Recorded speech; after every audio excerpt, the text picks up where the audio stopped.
উনি কতদিন থাকবেন এই ব্যাপারটা এখনো কনফার্ম হয় নাই। এই ব্যাপারটা ওনার সঙ্গে আমরাও পরামর্শ করবো, উনি আসছেন।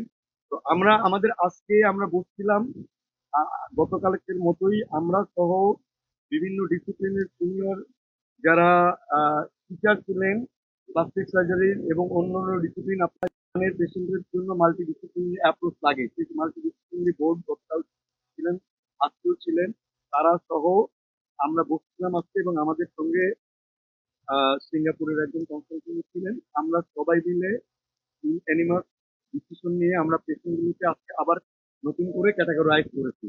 সেই ক্যাটাগরি সম্পর্কে আপনাদেরকে আমরা জানাতে চাই। সেই ক্যাটাগরির মধ্যে আমাদের আজকের যে ফাইনাল আউটকাম, সেটাতে ক্রিটিক্যাল পেশেন্ট আছে এই মুহূর্তে 8 জন, আর সিভিয়ার ক্যাটাগরিতে আমাদের পেশেন্ট আছে 13 জন, আর বাকি পেশেন্ট গুলো আছে আরো 23 ইন্টারমিডিয়েট ক্যাটাগরিতে। অর্থাৎ মোট 44 জন রোগী এই মুহূর্তে আমাদের ন্যাশনাল বার্ন ইনস্টিটিউটে আছে, ভর্তি আছে, ভর্তি হিসাবে আমাদের আছে। এরপরে যদি আপনাদের কোনো প্রশ্ন থাকে, 44 জন পেশেন্ট এই মুহূর্তে ভর্তি আছে। আমরা সরি, শিওর, আমাদের ক্রিটিক্যাল ক্যাটাগরিতে মোট আছে 8 জন, আমাদের সিভিয়ার ক্যাটাগরিতে আছে 13 জন, এবং ইন্টারমিডিয়েট ক্যাটাগরিতে আছে 23 জন।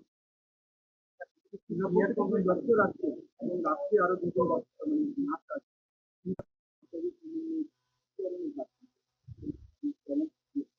Thank you very much. আমরা আসলে আজকে যে আমরা যেভাবে প্রসিডিংস গুলো করতেছিলাম, আমরা নিজেরা যেভাবে আলোচনা করছিলাম বা পেশেন্টের ম্যানেজমেন্ট করছিলাম, সিঙ্গাপুরের যে ভদ্রলোক আসছেন উনি আমাদের সঙ্গে বসছিলেন। অ্যাকচুয়ালি উনি সরাসরি কোনো চিকিৎসা পদ্ধতি বা রোগীদের জন্য উনি কোনো কথা বলেননি। আমরা যে রোগীগুলো নিয়ে যে আলোচনাটা আমরা করেছি, আপনারা দিয়েছেন, এই মতামতের ভিত্তিতে আমরা ক্যাটাগরি এবং ম্যানেজমেন্ট প্রোটোকলটা আবার ঠিক করেছি। আপনারা জানেন যে আগে আমরা বলেছি যে বার্নের ম্যানেজমেন্ট একটা ডাইনামিক প্রসেস।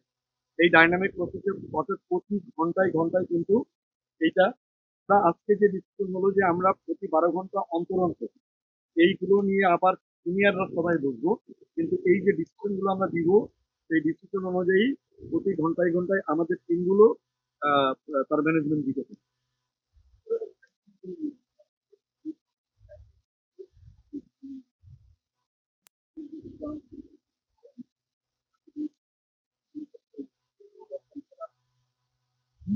Thank you.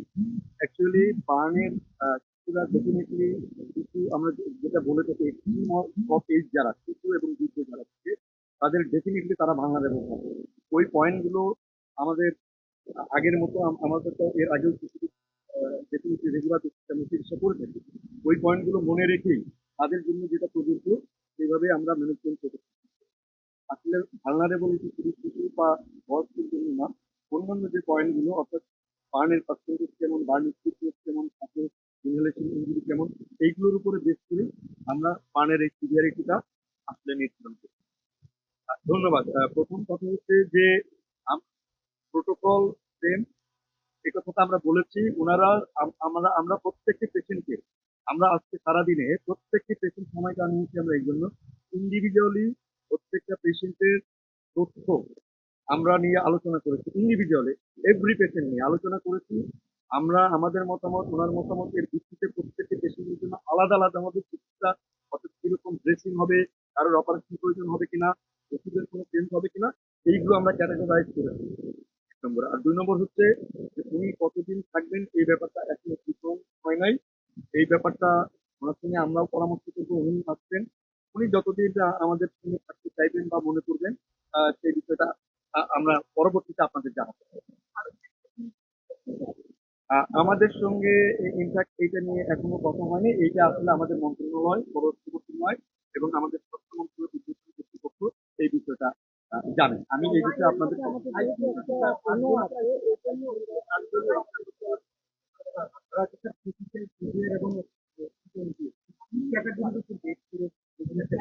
আচ্ছা, আমি সংক্ষেপে বলি যে ক্রিটিক্যাল পেশেন্ট বলতে বোঝানো হয় যে পেশেন্টগুলো সবচেয়ে বেশি ইনজুরি এবং ঝুঁকির মধ্যে আছে।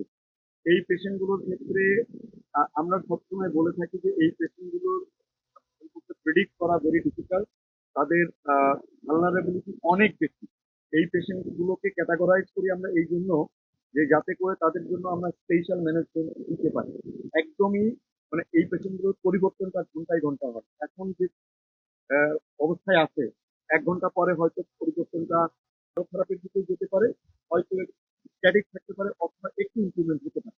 সেই কারণে এই পেশেন্টের যে কোনো ভালো বা খারাপ মুহূর্তে মুহূর্তে চেঞ্জ, এটা একেবারে সর্বস্তরের আমরা ক্রিটিক্যাল কন্ডিশন বলি। এটা সিভিয়ার পেশেন্ট যেগুলো, সেই পেশেন্ট গুলো, এটা কিন্তু অনেক ক্ষেত্রে যে পার্সেন্টেজ কিন্তু তা না। এই পার্সেন্টের সাথে ট্রিটমেন্টটা কত বেশি। বেশ কিছু রোগী আছে আমাদের 40% মধ্যে আছে, তাকেও আমরা হসপিটালে নিয়ে যেতে হয়েছে, কারণ তার মেকানিক্যাল ভেন্টিলেশনে দিতে হয়েছে, এবং সাথে অন্য ইঞ্জিনি অনেক বেশি। তো আর সিভিয়ার পেশেন্ট গুলোর ব্যাপারে এটাই, যে সিভিয়ার পেশেন্ট গুলো আজকে যেটা আমরা ট্রিটমেন্ট করলাম 12 ঘন্টা পরে আমরা আবার তার ট্রিটমেন্টের হয়তো কিছুটা ভালোর দিকে যেতে পারে, কিছু কিছু খারাপ হতে পারে। ভালোর দিকে যে পেশেন্ট যায় সেগুলো আমরা একটু স্টেপ ডাউন করি।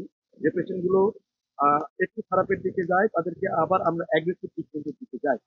এই কারণে এই ক্যাটাগরিতে করা। আর ইন্টারমিডিয়েট গ্রুপ যেটা, যে সেই গ্রুপের পেশেন্ট গুলো হয়তো আহ, দ্রুতই ভালোর দিকে যাবে, কিন্তু এদের মধ্যে যদি কোনো একটা ইনফেকশন হয়ে যায়, সেপ্টিক হয়ে যায়, তখন কিন্তু সেটা আবার সিভিয়ার ক্যাটাগরিতে চলে যাবে। অর্থাৎ এই যে ক্রিটিক্যাল, সিভিয়ার এবং ইন্টারমিডিয়েট গ্রুপ, এটা একটা ডাইনামিক প্রসেস, প্রতিদিন এটা কিন্তু চেঞ্জ হতে পারে। আজকে যেমন 8টা ক্রিটিক্যালের কথা আমরা বললাম, সেটা আগামীকাল 9টা হতে পারে, 10টা হতে পারে, আর সিভিয়ার থেকে ওখানে চলে যেতে পারে, অর্থাৎ ক্রিটিক্যাল থেকে একদম